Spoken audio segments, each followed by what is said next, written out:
Bueno, mi nombre es Carola Grosso, yo soy integrante del Centro de Estudio de las Metabolopatías Congénitas, o también llamado CEMECO. CEMECO está en el Hospital de Niños de la Santísima Trinidad y depende de la Cátedra de Pediatría de la Facultad de Ciencias Médicas de la Universidad Nacional de Córdoba. Particularmente en esta charla voy a hablar sobre defectos genéticos en el metabolismo de la homocisteína. Básicamente, homocistinuria e hiperhomocisteinemia. Como ustedes habrán escuchado en la charla anterior, estos defectos están englobados dentro de la genética médica en los errores congénitos del metabolismo o lo que es lo mismo decir, las enfermedades metabólicas hereditarias. Como estas patologías se refieren a alteraciones en un solo gen que causan alteraciones bioquímicas en la estructura o función de una proteína, y este déficit en las proteínas tienen como consecuencia una patología metabólica. Estas enfermedades metabólicas pueden ser detectadas desde un aspecto clínico o desde un fenotipo clínico, donde los médicos mayormente son los encargados de encontrar síntomas o signos que hacen sospechar de estas patologías. También podemos evaluarlos desde un aspecto bioquímico patológico, ya que, como dijimos, al alterarse una proteína, la función o estructura de una proteína, esto hace que haya un problema en las vías donde estas proteínas actúan, las vías metabólicas donde estas proteínas actúan. Y también, como dijimos que son alteraciones monogénicas, podemos estudiarlas desde un aspecto genético molecular, ya que debe existir un gen que está afectado en todas estas patologías. Resumiendo, en el material genético existiría un defecto a nivel de un gen. Ese gen no podría producir la proteína enzima que debe codificar, y entonces esta proteína enzima sería alterada. Esa proteína no podría actuar en su vía metabólica específica, y esto nos daría un fenotipo bioquímico alterado, que es lo que nosotros en el laboratorio vamos a evidenciar. Este fenotipo bioquímico luego se traducirá en un fenotipo clínico que también el médico es el que va a constatar una vez que encuentre en estos individuos la sospecha de una alteración metabólica. Dentro de las enfermedades metabólicas existe un grupo muy amplio de patologías que son las denominadas aminoacidopatías. Como dijimos, son errores congénitos del metabolismo, pero exclusivamente de aminoácidos, caracterizados por ese déficit enzimático. La clínica de estas aminoacidopatías es variable y van desde asintomáticas a mortal en el periodo neonatal. Su confirmación diagnóstica y seguimiento se realiza con la cuantificación de aminoácidos libres en distintos fluidos biológicos. El pronóstico depende del diagnóstico y tratamiento precoz, ya que en la mayoría de los casos será de tipo dietético. Las aminoacidopatías pueden ser por rebalsamiento, quiere decir que estos aminoácidos que se comienzan a atesorar en el organismo lo hacen en plasma, y es tanta la concentración que existe en plasma que también son eliminadas por la orina. O sea que podemos encontrar estos aminoácidos elevados en orina y en plasma. También están los defectos en el transporte de aminoácidos, ya que muchas veces las proteínas involucradas en su transporte son las que se hallan afectadas, y en esos casos uno o varios aminoácidos pueden estar elevados. En esta clase en particular vamos a ver un tipo de aminoacidopatía que es por rebalsamiento. Estas patologías, como dijimos, son la homocistinuria y vamos a ver también en la segunda parte de la clase aquellas que corresponden a las hiperhomocisteinemias. La homocistinuria corresponde a una patología que engloba el defecto en los aminoácidos azufrados. Uno de esos aminoácidos azufrados es la metionina y que es el precursor de la homocisteína. La metionina ingresa al organismo por las proteínas de la dieta, es constituyente de proteínas. Estas proteínas se degradan para dar metionina y la metionina entra a un ciclo donde forma homocisteína. Esta homocisteína luego da origen a la cisteína, otro aminoácido azufrado. Como pueden ver en la diapositiva, todos estos aminoácidos contienen el grupo sulfidrilo. La homocisteína no es constituyente de proteínas y ese grupo SH altamente reactivo es el que participa luego en reacciones redox y que, como vamos a ver más adelante, lo hace sumamente peligroso. Este es el metabolismo que involucra a todos los aminoácidos azufrados. Como dijimos anteriormente, la metionina proviene de las proteínas de la dieta. Esta metionina tiene que sufrir una serie de modificaciones y para eso debe adenilarse, o sea, juntar una adenosina del ATP para formar un compuesto que es el donor de metiltransferasas universal, que es la S-adenosilmetionina. Una vez que puede liberar el grupo metilo, se transforma en S-adenosil-homocisteína y una vez perdiendo el grupo adenosil, forma a la homocisteína. Esta homocisteína, que es otro aminoácido azufrado, se encuentra realmente en una verdadera encrucijada metabólica. Puede degradarse completamente para dar origen a la cistationina y así sufrir una serie de degradaciones hasta formar sulfato y ser eliminado por la orina. Estas vías son denominadas de transulfuración. Si las cantidades de metioninas que ingresan al organismo son bajas, esta homocisteína, en vez de degradarse completamente por las vías de transulfuración, tiende a formar nuevamente metionina. Para eso tiene que juntar o tomar el grupo metilo que perdió en su primera etapa. Entonces allí ingresa a las vías de remetilación. Las vías de remetilación pueden utilizar dos sustratos que donen ese grupo metilo. Lo puede hacer a través del 5-metil-tetrahidrofolato y aquí tenemos íntimamente relacionado todo este ciclo, que es el ciclo del ácido fólico, o puede tomar ese grupo metilo de la betaína para, en ambos casos, remetilar nuevamente a este aminoácido que es la metionina. Estas vías son las denominadas de remetilación. Como toda vía metabólica, existen enzimas que necesitamos que estén bien sintetizadas y con funciones acordes para que todo este metabolismo ocurra normalmente. En la vía de transulfuración es clave esta enzima, la cistationina beta sintasa, que es la que va a transformar la homocisteína en cistationina para que ingrese a las vías de transulfuración.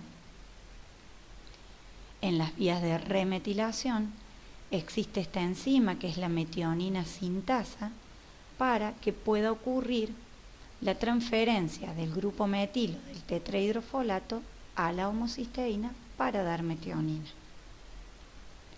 Para que se forme este grupo metilo existe la metilente-tetrahidrofolato reductasa, que es la que va a preparar el sustrato indicado. Si la vía de remetilación no tiene que ver con el ácido fólico, sino con la betaína, la enzima involucrada es la betaína homocisteína metiltransferasa, que va a ser la que transforme la betaína en dimetilglicina y transfiera los grupos metilos a esta homocisteína para dar metionina. Estas enzimas tienen que actuar o tienen que estar sintetizadas correctamente para que puedan funcionar normalmente.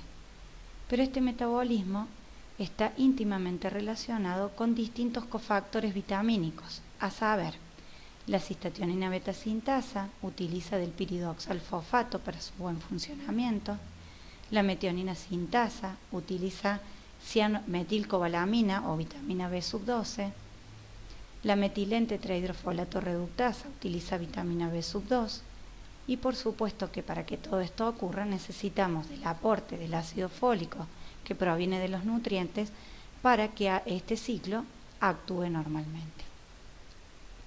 Entonces, como podemos ver, realmente la homocisteína se vería afectada por distintas condiciones, no solo genéticas, que serían aquellos genes que están codificando todas estas enzimas que hemos hablado, sino también de un aporte nutricional correcto para que los cofactores de todas estas enzimas permitan que estas enzimas también actúen correctamente.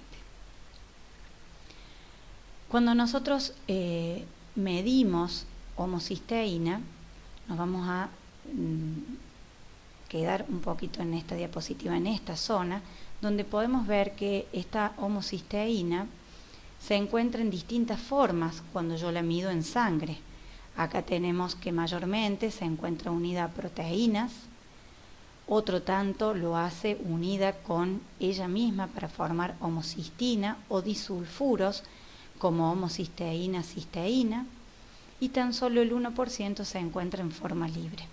Cuando yo hablo que detecto homocisteína, estoy midiendo toda la homocisteína que puedo encontrar en el organismo, en el plasma, ya sea la unidad proteínas, la oxidada o la reducida. Cuando hablo de homocisteína total, me estoy refiriendo a todas las formas de homocisteína que yo puedo encontrar en el plasma. Esta homocisteína total puede estar influenciadas sus niveles por distintos factores, como podemos ver en esta diapositiva. Hay un grupo muy importante de factores genéticos que son los que nosotros mayormente estudiamos, pero no tenemos que olvidar que también existen patologías, por ejemplo, que me pueden aumentar esos niveles de homocisteína, como sería una insuficiencia renal, ya que el metabolismo de la homocisteína se da mayormente en hígado y en riñón. Existen, por ejemplo, otras condiciones como la edad y el sexo que también influencian los valores de homocisteína. El estilo de vida, el sedentarismo, el fumar también condicionan estos niveles aumentándolos. La enfermedad vascular también altera los niveles de homocisteína y, como dijimos antes, los niveles de vitaminas, si están en condiciones bajas, pueden aumentar transitoriamente estos niveles de homocisteína. Pero independientemente que esté afectando los niveles de homocisteína, podemos clasificarlas según su concentración. Los valores que oscilan entre 5 y 15 micromoles por litro se dicen que son normales.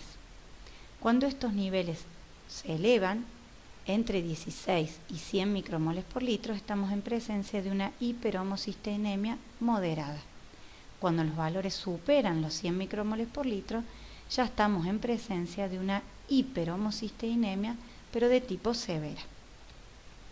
En esta primera parte de la clase nos vamos a referir a las hiperhomocisteinemias de tipo severa. ¿Qué puede causar una hiperhomocisteinemia, o sea, aumentos de esta homocisteína de forma severa? Son las causas genéticas en distintas enzimas que están íntimamente relacionados con su metabolismo, como es la cistationina beta sintasa, la metionina sintasa y la betaína homocisteína metiltransferasa. Cuando estas enzimas se ven afectadas, los niveles de homocisteína se elevan en condiciones severas. Pero vamos a enfocar, digamos, la parte de la clase a estas hiperhomocistenemias severas, o también llamada homocistinuria, que es de tipo clásica. ¿Y por qué clásica? Porque fue la más frecuente y la primera descrita con deficiencias en la cistationina beta sintasa. Estas deficiencias tienen un patrón de herencia autosómica recesiva, quiere decir que para que un individuo presente la patología tiene que tener 2 alelos mutados para el mismo gen y sus padres deberían ser portadores obligados. Estos pacientes con deficiencia en cistationina beta sintasa presentan una gran heterogeneidad genética. Cuando nosotros tenemos un paciente con cistationina beta sintasa, lo primero que debemos hacer es suplementar con altas dosis de vitamina B6, que era el cofactor vitamínico de esta enzima, para ver qué tipo de respuestas tienen estos pacientes y así poder definirlos como responsivos o no responsivos a ese tratamiento estándar de vitamina B6. Más adelante veremos cómo son luego las distintas estrategias terapéuticas que se utilizan en ambos casos. En cuanto a las manifestaciones clínicas de estos pacientes con homocistinuria clásica, por defecto en la del gen cistationina beta sintasa, sería: compromete básicamente a 4 sistemas u órganos. A nivel de sistema ocular, estos pacientes pueden presentar ectiopía lentis o subluxación de cristalina, que a diferencia de otra patología que es el Marfan, ese desplazamiento es hacia abajo. A nivel esquelético pueden presentar osteoporosis, pectus excavatum o carinatum, genu valgum. A nivel del sistema nervioso central pueden presentar distintos grados de retardo mental y hay un compromiso muy importante que es vascular, donde lo que puede ocurrir en estos pacientes son eventos tromboembólicos. Estos eventos tromboembólicos se dan más o menos en la tercera década y generalmente son la causa de morbimortalidad de estos pacientes. ¿Cómo hacemos el diagnóstico diferencial de las distintas hiperhomocistenemias severas? Dijimos que eran varios los defectos genéticos que podían dar este tipo de patología, pero que nosotros íbamos a centrarnos básicamente en los defectos en el gen de la cistationina beta sintasa. Esta patología, como dijimos, produce una hiperhomocistenemia severa, tanto que también me da homocistinuria, y de allí el nombre de la patología. También presentan hipermetioninemia, porque estos pacientes como no pueden ingresar la homocisteína en las vías de transsulfuración, tienen solamente que remetilar y por eso los niveles de metionina se aumentan. Y como no puede justamente entrar a las vías de transsulfuración, los niveles de cisteína son bajos en todos estos casos. Este es el gen de la cistationina beta sintasa, es un gen grande de 16 exones. Ustedes pueden ver a los costados de estos exones e intrones ya las mutaciones que fueron previamente descritas. Son muchas, pero existen, como siempre, mutaciones frecuentes y aquí están especificados aquellas mutaciones que a nivel mundial eran bastante frecuentes en las distintas poblaciones. En CEMECO nosotros contábamos con 8 pacientes posibles o sospechados de tener una homocistinuria clásica. En esta diapositiva están mostrados 7 de ellos porque una paciente no es de la provincia de Córdoba y nosotros no tuvimos acceso a ella salvo de su material biológico. Esta es la casuística, estos 8 pacientes, 2 hermanos, el resto todas familias no emparentadas. Ustedes pueden ver que la mayoría de ellos presentan el compromiso ocular, el compromiso esquelético, y estos pacientes fueron los únicos que presentaron un gran compromiso vascular, que ya vamos a ver más adelante. Estos son los 8 pacientes de 7 familias. Todos ellos presentaron compromiso ocular con subluxación de cristalino. Algunos de ellos presentaron complicaciones esqueléticas. A nivel vascular, solo 2, que son esos pacientes hermanos que les mostré recién. Y a nivel del sistema nervioso central, todos los pacientes que resultaron no responsivos fueron los que presentaron compromiso a nivel del sistema nervioso central, pero con distinto grado. Pueden ver desde leve a severo.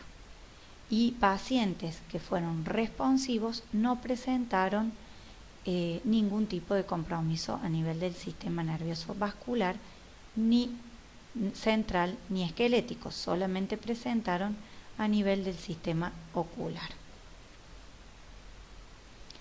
¿Qué hicimos nosotros en el laboratorio? El análisis bioquímico constó de un test cualitativo que se llama de cianuro nitroprusiato de sodio o test de Brand, que lo que hace es evidenciar cuando hay aumentos de disulfuros en la orina, pero es un test cualitativo.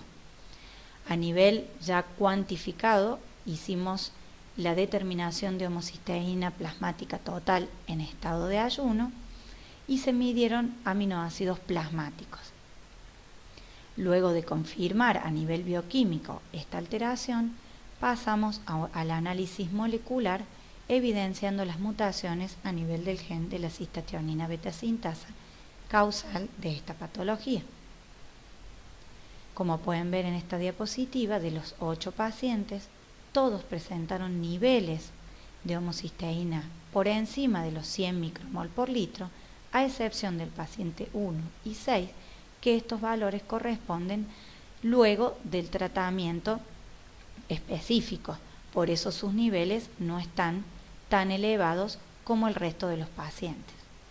Los niveles de metionina estaban también elevados, o sea, constatábamos una hipermetioninemia, y los niveles de cistina estaban disminuidos, confirmando así a nivel bioquímico que estábamos en presencia de una homocistinuria de tipo clásica.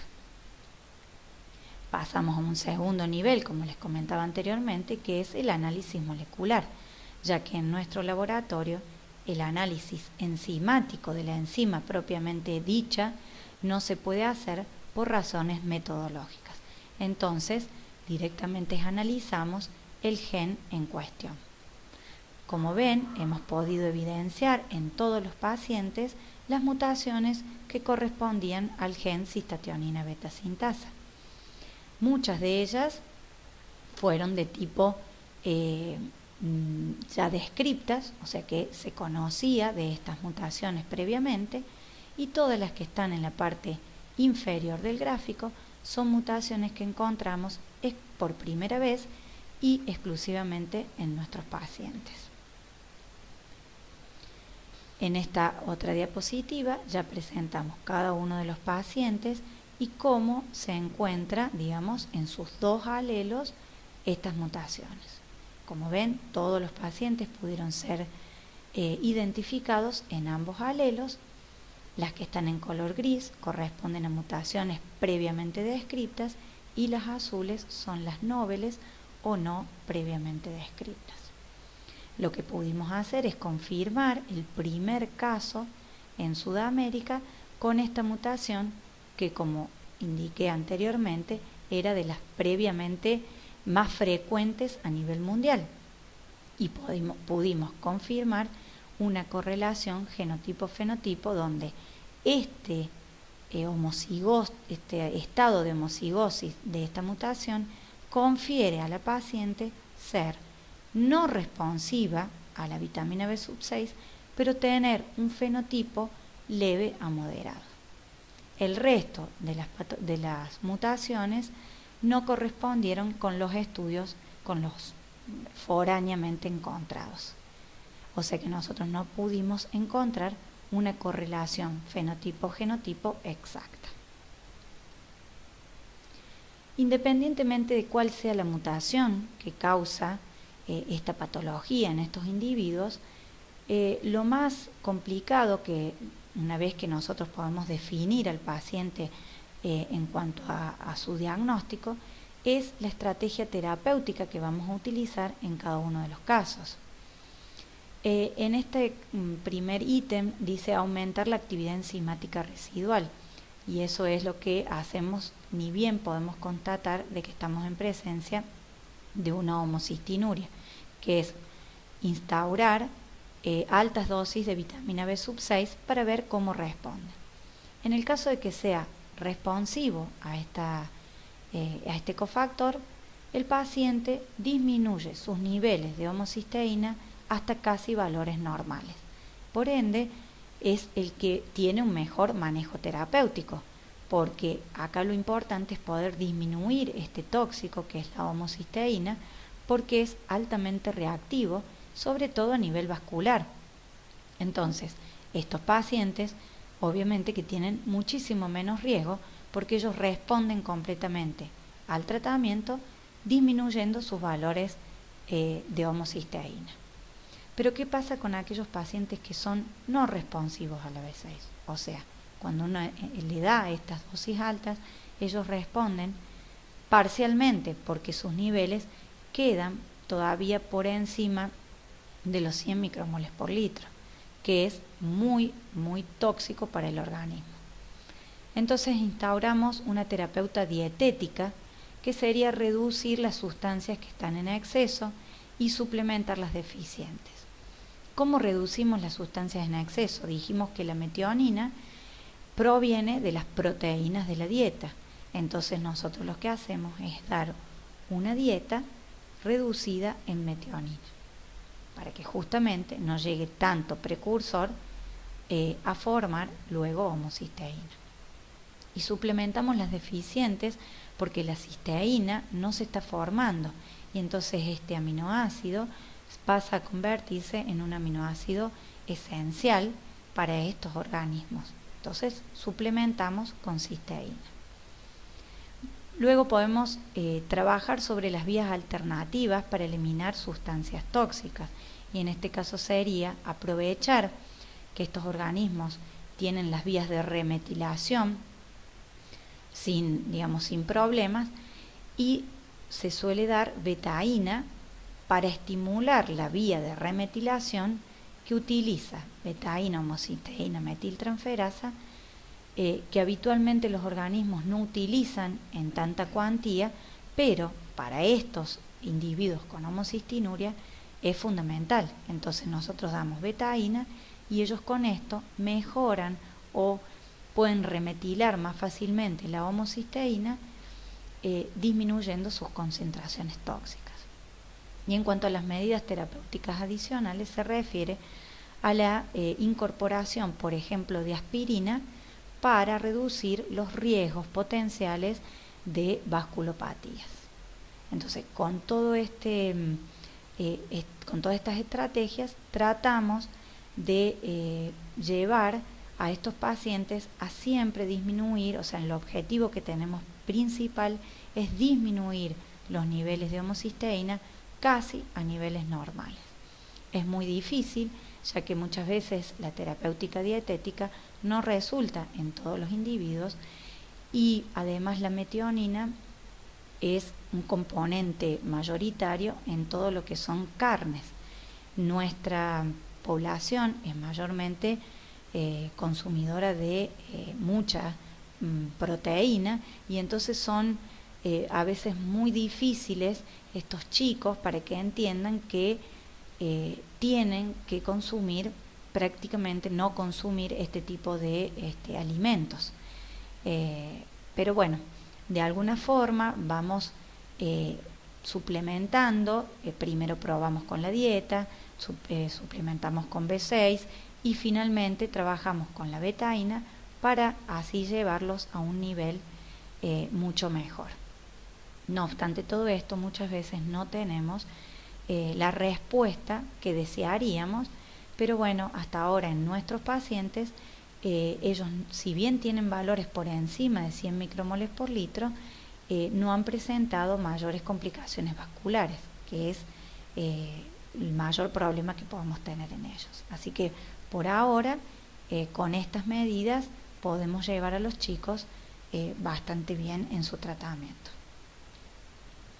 Dijimos que existían niveles intermedios o moderados de estas hiperhomocisteinemias, y por mucho tiempo se creyó que solo aquellos que tenían los niveles por encima muy elevados o severos eran los que podían tener un riesgo realmente de tener un problema con estos niveles de homocisteína tan elevados.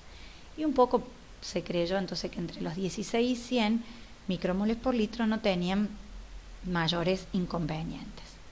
Ahora vamos a ver aquellos casos donde la hiperhomocisteinemia es de tipo moderada. Se encontró que en muchas poblaciones foráneas estos niveles de hiperhomocisteinemia moderada eran muy prevalentes, y eso llamaba la atención en muchos casos porque por qué se podían aumentar estos niveles y qué consecuencias podían tener en estos organismos.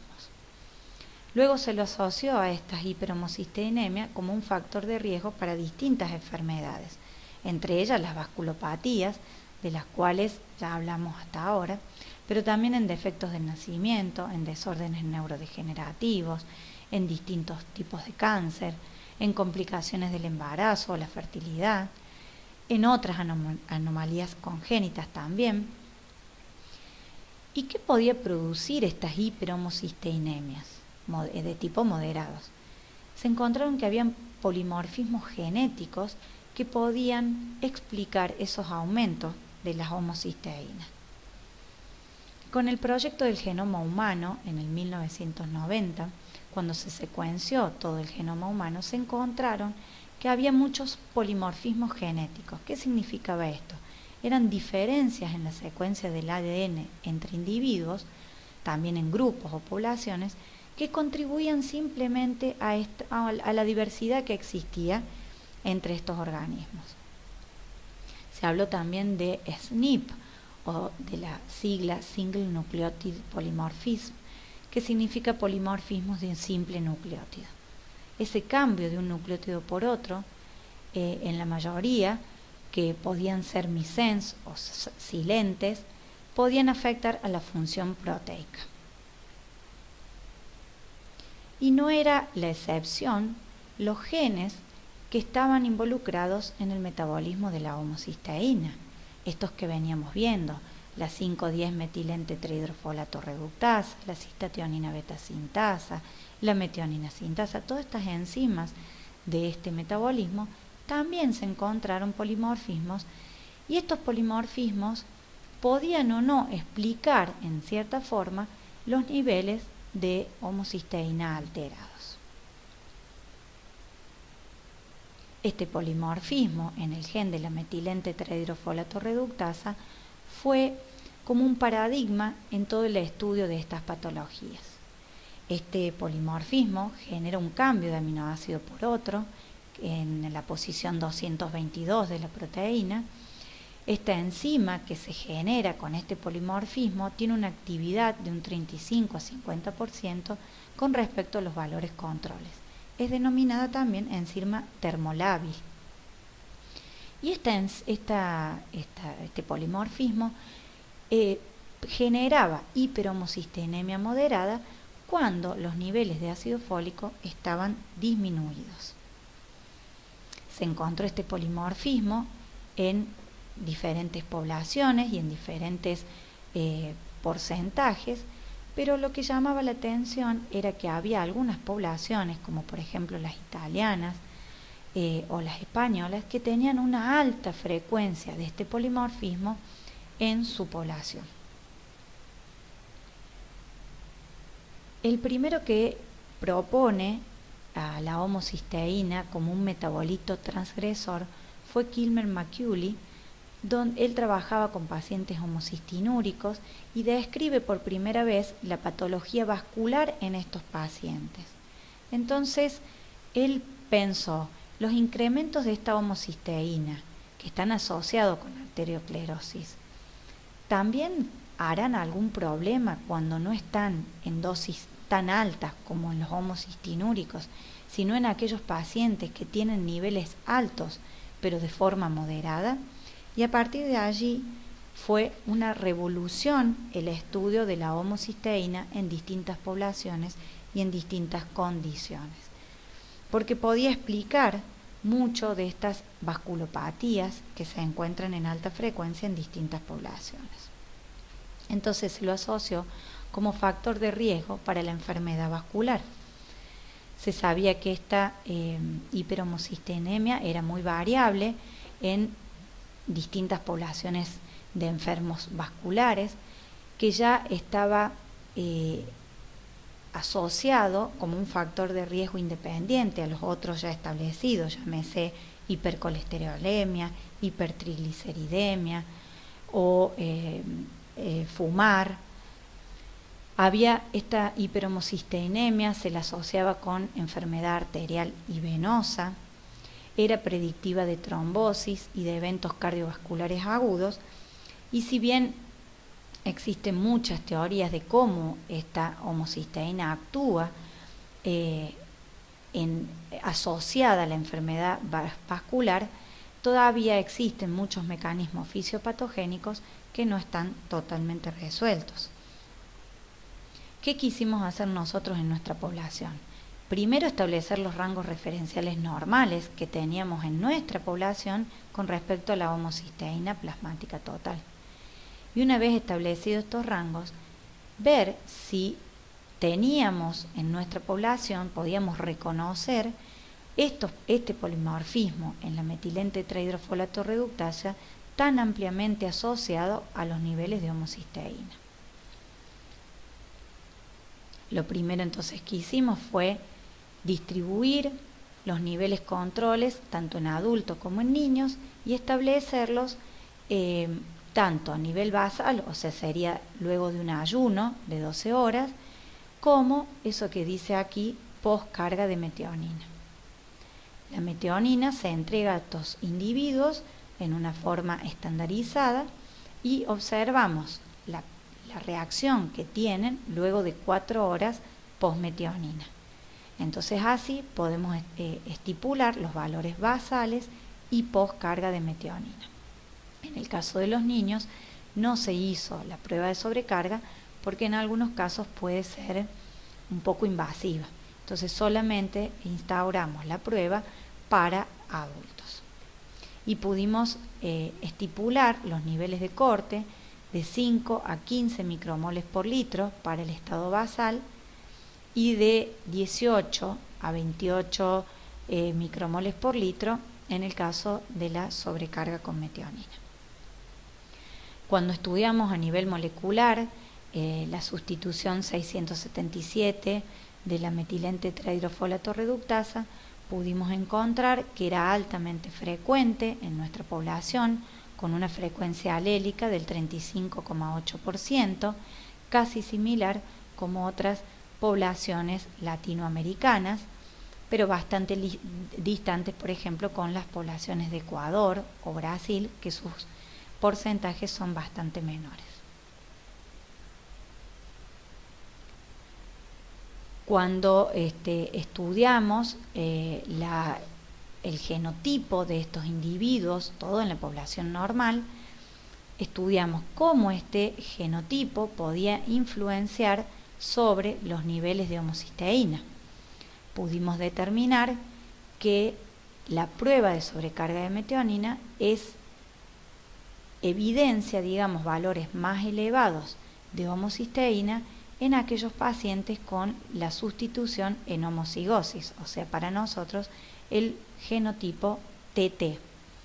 Estos individuos presentan las concentraciones de homocisteína más elevadas. En un gráfico donde podemos ver los niveles de homocisteína con respecto al genotipo, podemos ver a nivel basal y de la prueba de sobrecarga cómo estos grupos presentan una mayor concentración de homocisteína, por ejemplo, a nivel basal, por debajo de los niveles normales, y ya en la prueba de sobrecarga estos valores se hacen más evidentes, o sea, evidencian una hiperhomocisteinemia de tipo moderado, siempre por niveles de bajos a 100 micromol por litro. Pero existirían dos condiciones que todavía no pueden ser totalmente resueltas, como sería el caso del genotipo CC, donde es normal y los niveles de homocisteína se encuentran por encima de los niveles normales de corte. En estos casos podemos pensar que existirían otros polimorfismos que pudieran explicar estas elevaciones de los niveles de homocisteína en estos organismos. Polimorfismos que hasta el momento han sido parcialmente estudiados y que por razones de tiempo no me voy a explayar en esta clase. En cuanto al genotipo CT, que serían los heterocigotas, si bien en la bibliografía foránea se explicaba de que los genotipos CT no presentan valores de hiperhomocisteinemia, en nuestra población muchos de estos individuos sí la presentaron. Probablemente este genotipo CT estaría combinado con algún otro polimorfismo que pudiera también explicar las elevaciones de estos niveles de homocisteína en estos pacientes. Y después, los pacientes con genotipo TT o mutantes presentan una amplia variedad de niveles de homocisteína. ¿Por qué? Porque este genotipo TT está condicionado a los niveles de ácido fólico para su expresión. En la patología vascular nos interesaba estudiar algún grupo de enfermos vasculares, ya que en Argentina es la primera causa de muerte. Esta hiperhomocisteinemia moderada había comenzado a tomar un auge como un factor de riesgo emergente diferentes a los clásicos, y entonces nos interesaba conocer qué pasaría en nuestra población de enfermos vasculares. Para eso estudiamos 424 pacientes con definidas enfermedades vasculares como enfermedad oclusiva arterial y venosa con distintos tipos, para tratar de explicar qué podía ocurrir en estos pacientes. Si observamos los pacientes con enfermedad vascular con respecto a los controles normales, estos pacientes presentaron niveles de homocisteína mucho más elevados que los controles normales, o significativamente más elevados que los controles normales, tanto en ayuno como en sobrecarga. Si nosotros observamos el porcentaje de individuos con hiperhomocisteinemia moderada en estado basal y en estado de sobrecarga de la serie control y de la serie patológica, podemos ver que la prueba de sobrecarga permite evidenciar mucho más pacientes que si nosotros estudiamos solo la prueba de sobrecarga. En la serie control, un 16,2% de los individuos pudo ser detectado en la prueba de sobrecarga, a comparación si lo hacíamos solamente en estado basal. Y en el caso de la serie patológica, casi un 30% más pudo ser evidenciado en la prueba de sobrecarga. Esto confirma que la prueba de sobrecarga con L-metionina es fundamental a la hora de querer evidenciar una hiperhomocisteinemia moderada en cualquier individuo que sospechemos de tener esta condición. Cuando estudiamos el genotipo en estas patologías vasculares, también encontramos una alta prevalencia de los individuos TT, que serían los homocigotas mutantes para este polimorfismo, digamos, y eran significativamente diferentes con respecto a los controles voluntarios. Esto nos llevó a hacer un análisis estadístico donde pudimos evidenciar que el genotipo TT confiere o está asociado en los pacientes con enfermedad vascular una mayor prevalencia de 2 veces y medio más tener una enfermedad vascular cuando tienen el genotipo TT. Independientemente de que si tienen o no una afectación genética que produzca esta hiperhomocisteinemia moderada, lo importante en todos estos casos es tratarlas a estas hiperhomocisteínemias, porque como dijimos anteriormente, se sabe que la homocisteína en altas concentraciones produce riesgo de enfermedad vascular. Entonces, ¿qué hacemos ante estos individuos que presentan esta condición? Estos pacientes son fácilmente tratados con vitaminas. El ácido fólico es el que más reduce los niveles de homocisteína en estos individuos, pero muchas veces cuesta un poco más de tiempo observar esta disminución. Entonces, ¿qué hacemos en esos otros pacientes? Agregamos vitamina B6 y B12 en conjunto o vamos agregando de a una por vez para lograr disminuir los valores de homocisteína hasta valores normales. Y últimamente se está incorporando otra vitamina a este pool, que es la riboflavina, que también actúa disminuyendo porque ayuda a todo el ciclo. Recordemos que la riboflavina es el cofactor de la metilente tetrahidrofolato reductasa. Entonces, si encima estos pacientes de tener hiperhomocisteinemia tienen el polimorfismo asociado, entonces conviene también incorporarles riboflavina. ¿Qué contribuciones pudimos observar que logramos después de este trabajo? La investigación en el metabolismo de la homocisteína realmente constituye un paradigma que ejemplifica un poco la complejidad de las relaciones intermetabólicas que existen entre un metabolito y múltiples y diferentes vías catabólicas o de anabolismo, como ocurre en la mayoría de las metabolopatías. Este metabolito tomó un gran auge en las últimas décadas y nuestra población, no estuvo ajena a esas hipótesis originales que se encontraron en las poblaciones foráneas. Pudimos definir rangos referenciales, tanto a nivel basal como de la prueba de sobrecarga, en nuestra población autóctona. Y también pudimos darle un valor muy importante a esta prueba de sobrecarga cuando en algunos trabajos se ponía un poco en duda la utilidad de la prueba. En las vías de remetilación de la homocisteína se pudo estudiar este polimorfismo tan altamente frecuente a nivel mundial y que en la población argentina también resultó de alta frecuencia o prevalencia. Este polimorfismo estuvo asociado a los niveles de hiperhomocisteinemia y también los pacientes con enfermedad vascular presentaron una extraordinaria proporción de hiperhomocisteinemia asociado al genotipo 677 en homocigosis TT.